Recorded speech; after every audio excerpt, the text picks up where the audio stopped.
Iran ने परमाणु site पर हमले की बात मान ली है। कहा कि फोर्डो न्यूक्लियर साइट पर नुकसान हुआ है। वहीं राजधानी तेहरान में हमले पर इजरायली सेना ने बयान जारी करके कहा, पहली बार इजरायली सीमा से 1500 किलोमीटर दूर हुआ अटैक। ईरान के साथ साथ यमन से भी इजराइल पर अटैक हुआ। आईडीएफ ने कहा, यमन से ड्रोन के जरिए हमले किए गए। हमने यमन से आ रहे 3 ड्रोन को मार गिराया है। इजराइल पर पलटवार करते हुए ईरान ने जो हमला किया उसमें 2 लोगों के मरने की अभी तक खबर है। 19 लोगों के जख्मी होने की जानकारी है। इजराइल का साथ देने वाले देशों को ईरान ने धमकी दी है। ईरान ने कहा है कि जो भी इजराइल का साथ देगा वो हमारा टारगेट होगा। अपनी रक्षा का हमें पूरा अधिकार है। इस बीच ईरान पर इजराइल द्वारा किए गए अटैक को लेकर ईरान ने कहा, कम से कम 78 लोग मारे गए हैं। जवाबी कार्रवाई में 40 लोग जख्मी हुए हैं। जबकि अमेरिका ने ईरान को खुली धमकी देते हुए कहा है कि अमेरिकी बेस पर हमला हुआ तो गंभीर परिणाम होंगे। अमेरिकी नागरिकों को निशाना बनाने की गलती ना करे ईरान पर इजरायली हमले की रूस ने कड़ी निंदा की है। रूस ने कहा है कि इजराइल का इस तरह से हमला मंजूर नहीं है, खतरनाक अंजाम हो सकता है। रूस के बाद ईरान को चीन का समर्थन मिला है। चीन ने कहा है कि इजराइल ने ईरान की संप्रभुता पर हमला किया। इजराइल मिलिट्री एक्शन को रोके। वहीं इजरायली सेना ने शुक्रवार को ईरान में मिसाइल लॉन्चर पर हमलों की फुटेज जारी की है। इजराइल के रमतगंज में एक इमारत पर ईरानी मिसाइल गिरा। मौके पर बचाव अभियान जारी है। इमारत के अंदर लोगों के फंसे होने की खबर। इजरायली हमलों के बाद तेहरान में बचाव और राहत के काम चल रहे हैं। इस वक्त इजराइल ने देश में इमरजेंसी घोषित की है और तेल अवीव के बेन गुरियन एयरपोर्ट को अगली सूचना तक के लिए बंद किया गया है। आयरन डोम को तेल अवीव में ईरान के मिसाइल को रोकते हुए देखा गया।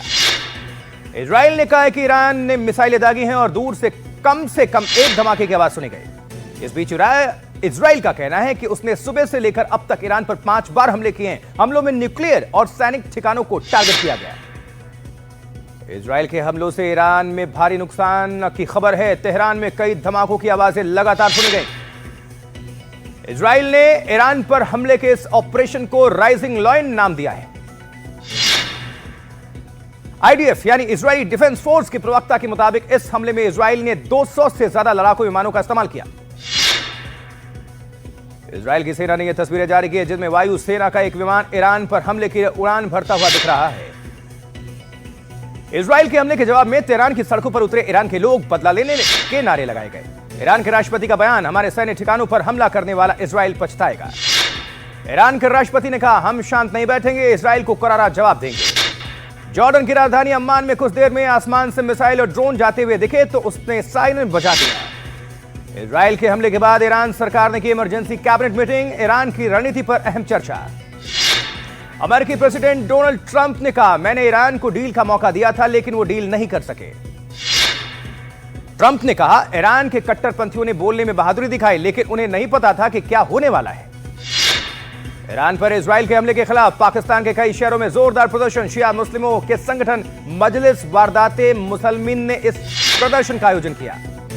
इजराइल के प्राइम मिनिस्टर बेंजामिन नेतन्याहू ने दुनिया के कई देशों के नेताओं के साथ फोन पर बातचीत की। प्रधानमंत्री नरेंद्र मोदी को भी फोन किया बेंजामिन नेतन्याहू ने। उन्होंने ईरान पर हमले को लेकर पूरी जानकारी दी। इजराइल में भारतीय दूतावास ने एक और एडवाइजरी जारी किया। हेल्पलाइन नंबर्स भी जारी किए गए हैं। ईरान इजराइल के बीच तनाव के चलते कई अंतर्राष्ट्रीय उड़ानों को रद्द कर दिया गया है जिसके तहत भारत आने वाली फ्लाइट्स भी रद्द की गई हैं। राजस्थान के करीब 60 से 65 लोग जॉर्जिया में फंसे। अहमदाबाद विमान दुर्घटना पर केंद्रीय नागरिक उड्डयन मंत्री राममोहन नायडू किंजरापू ने कहा, डीजीसीए ने भी 787 विमानों की विस्तृत निगरानी करने का आदेश जारी किया है। राममोहन नायडू किंजरापू ने कहा है, हम बेसब्री से पूरी जांच के बाद रिपोर्ट का इंतजार कर रहे हैं। अहमदाबाद में दुर्घटनाग्रस्त विमान के पिछले हिस्से में मानव अवशेष मिले हैं। अवशेषों को निकालने के प्रयास लगातार जारी हैं। अहमदाबाद में विमान के मलबे से एयर होस्टेस का शव बरामद किया गया। प्लेन के पिछले हिस्से से एयर होस्टेस का शव मिला है। अहमदाबाद विमान हादसे में घटनास्थल से एक शव और बरामद हुआ है। इसी के साथ मरने वालों का आंकड़ा 274 जा पहुंचा है। विमान दुर्घटना जांच ब्यूरो के अधिकारी अहमदाबाद में दुर्घटनाग्रस्त विमान के मलबे का निरीक्षण कर रहे हैं लगातार। अहमदाबाद विमान हादसे को लेकर गृह विभाग के वरिष्ठ अधिकारियों के साथ एफएसएल की बैठक हुई। एफएसएल परिवार के सदस्यों का डीएनए मिलान कर रही है। अहमदाबाद विमान हादसे की जांच के लिए हाई लेवल कमेटी का गठन किया गया। कमेटी विमान हादसे के कारणों की जांच करेगी और भविष्य के लिए दिशा निर्देश जारी करेगी। अहमदाबाद में क्रैश हुआ विमान का ब्लैक बॉक्स मिल चुका है। मेडिकल कॉलेज के हॉस्टल की छत से ब्लैक बॉक्स बरामद। ब्लैक बॉक्स के डेटा की जांच से पता चला यह भीषण हादसा क्यों हुआ। ब्लैक बॉक्स में फ्लाइट का सारा डेटा और कॉकपिट वॉइस रिकॉर्डिंग होती है। नागरिक उड्डयन मंत्री राममोहन नायडू ने कहा है कि हादसे से 28 घंटों में ही घटनास्थल से ब्लैक बॉक्स मिल चुका है। विमान हादसे के बाद मलबे से मिली भगवान कृष्ण की मूर्ति लेकर लंदन जा रही जयश्री की भी मौत हुई है। विमान हादसे में कई कुत्ते, मोर और कबूतर भी झुलसकर मर गए हैं। राहत और बचाव में लगे धर्मेश पटनी के मुताबिक इतनी बड़ी आग, भयावह आग, परिंदे भी उड़ नहीं पाए। विमान हादसे के बाद डीजीसीए का आदेश, बोइंग के सभी 37 ड्रीम लाइनर विमानों की जांच 15 जून से होगी। हर उड़ान से पहले ड्रीम लाइनर विमानों की जांच की जाएगी कड़ी। 2 सप्ताह के भीतर पावर इंश्योरेंस जांच की जाएगी। बीजेपी नेता और पायलट राजीव प्रताप रूडी ने एनडीटीवी से कहा, पायलट के पास बहुत ही कम वक्त था। ड्रीम लाइनर दुनिया के सबसे बेहतरीन विमानों में एक। राजीव प्रताप रूडी ने कहा, जांच में ब्लैक बॉक्स सबसे अहम है। ब्लैक बॉक्स की रिपोर्ट आने के बाद सब कुछ साफ होगा। अहमदाबाद विमान हादसे को लेकर सुप्रीम कोर्ट में याचिका दाखिल। चीफ जस्टिस ऑफ इंडिया से संज्ञान लेने की मांग की गई है। 2 डॉक्टर्स ने दाखिल की है याचिका। केंद्र सरकार के मुआवजे का आदेश देने की मांग हो रही है। जबकि अहमदाबाद विमान हादसे में धोरी मन्ना के एमबीबीएस छात्र की भी मौत हुई है। मृतक छात्र जयप्रकाश के हॉस्टल पर ही गिर गया था विमान।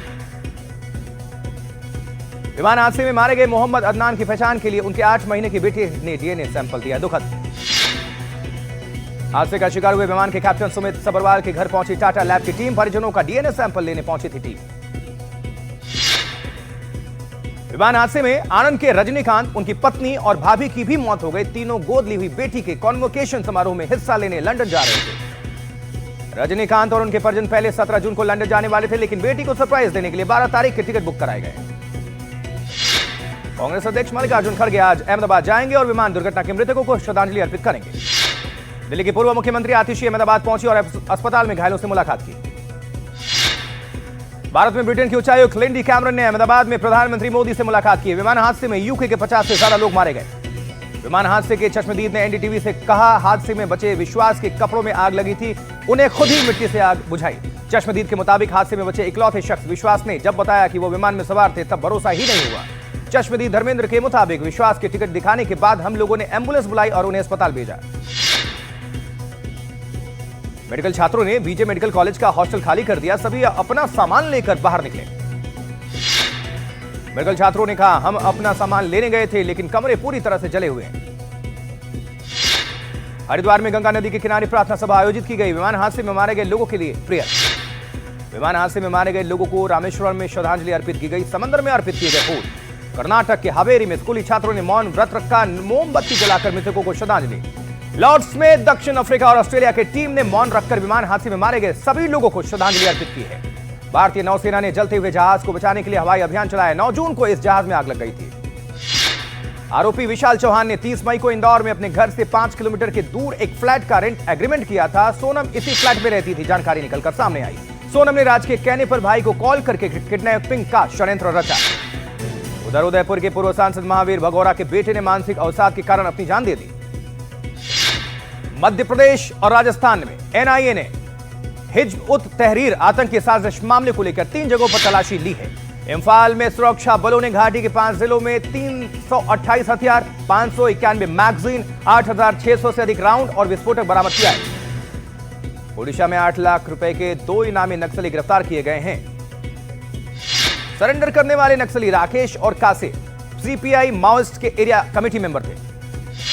संभल में दुकानदारों ने अवैध रूप से अतिक्रमण करके बढ़ाई गई दुकानों को खुद तोड़ दिया है। अंबिकापुर में अवैध कब्जे के खिलाफ 40 मकानों पर बुलडोजर एक्शन। चंबा के विधानसभा क्षेत्र भरमौर के कुंडी सुनारा रोड पर ढक के पास भारी भूस्खलन, जानमाल की कोई नुकसान की खबर नहीं है। जबकि ओडिशा के जाजपुर में हैजा के कारण 5 लोगों की जिंदगी चली गई। यमुनानगर में 15 साल के लड़के ने घर पर सुसाइड कर लिया। लड़के ने फांसी लगाते हुए अपने आईफोन में वीडियो भी बनाई। मुंबई के कोस्टल रोड की सुरंग में देर रात कार पलट गई। नरसिंहपुर में सरकारी राशन दुकान पर राशन बांटने के दौरान हंगामा हुआ। जबकि सागर के खामरिया गांव में जमीनी विवाद में जमकर मारपीट हुई। पुलिस एक्शन की बात कर रही। जयपुर में खुलेआम सड़क पर खतरनाक स्टंट करते हुए नजर आया युवक। वीडियो सोशल मीडिया पर वायरल। पुलिस पड़ी पीछे। मुजफ्फरनगर में कॉलेज से लौट रही नाबालिग छात्रा का अपहरण करके रेप किया गया। पुलिस खंगाल रही है इस पूरे मामले को। मुजफ्फरपुर की पंचायत में रेप पीड़िता के परिवार पर हमला। आरोपी और उसके साथियों ने किया अटैक।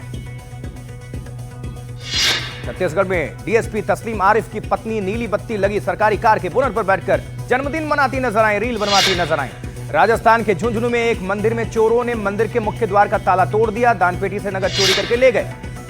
छतरपुर में चोरों ने एक ज्वेलर्स की दुकान से 80 लाख रुपए लेकर फरार हो गए। शनि शिंगणापुर मंदिर में हटाए गए 114 मुस्लिम कर्मचारी, ट्रस्ट ने अनुशासनहीनता का दिया हवाला। कवर्धा में सरपंच ने 7 परिवारों के 50 लोगों का सामाजिक बहिष्कार किया, पीड़ित परिवारों से लेन देन पर होगा जुर्माना। जांजगीर में कारोबारी युवक सगाई से 48 घंटे पहले हनी ट्रैप का शिकार हुआ, युवती ने खेत में बुलाकर वीडियो बनाया, फिर पिता को कॉल करके 17 लाख रुपए फिरौती मांगे। रणथंभौर में पानी पीते बाघ की सेल्फी ले रहे 2 लोगों पर बाघ ने कर दिया हमला, लोगों की सुरक्षा पर उठे सवाल। केदारनाथ यात्रा के दौरान शरारती तत्वों से आम लोग और श्रद्धालु परेशान। गौरीकुंड में नेपाली मूल के लोगों से भारी मात्रा में अवैध शराब और मांस जब्त किया गया है। सोनप्रयाग का एक वीडियो सोशल मीडिया पर वायरल हो रहा है। हरियाणा से आए यात्रियों ने एक ड्राइवर के साथ मारपीट की। केंद्रीय गृह मंत्री अमित शाह पंचमढ़ी पहुंचे, बीजेपी के प्रशिक्षण वर्ग का शिरकत वहां पर करेंगे अमित शाह। प्रधानमंत्री नरेंद्र मोदी 15 से 16 जून को साइप्रस की आधिकारिक यात्रा पर रहेंगे। ये 2 दशकों में किसी भारतीय पीएम की साइप्रस की पहली यात्रा। प्रधानमंत्री नरेंद्र मोदी 16 और 17 जून को G7 शिखर सम्मेलन में भाग लेने के लिए कनाडा जाएंगे। G7 शिखर सम्मेलन में लगातार 6वीं बार शिरकत करेंगे प्रधानमंत्री मोदी।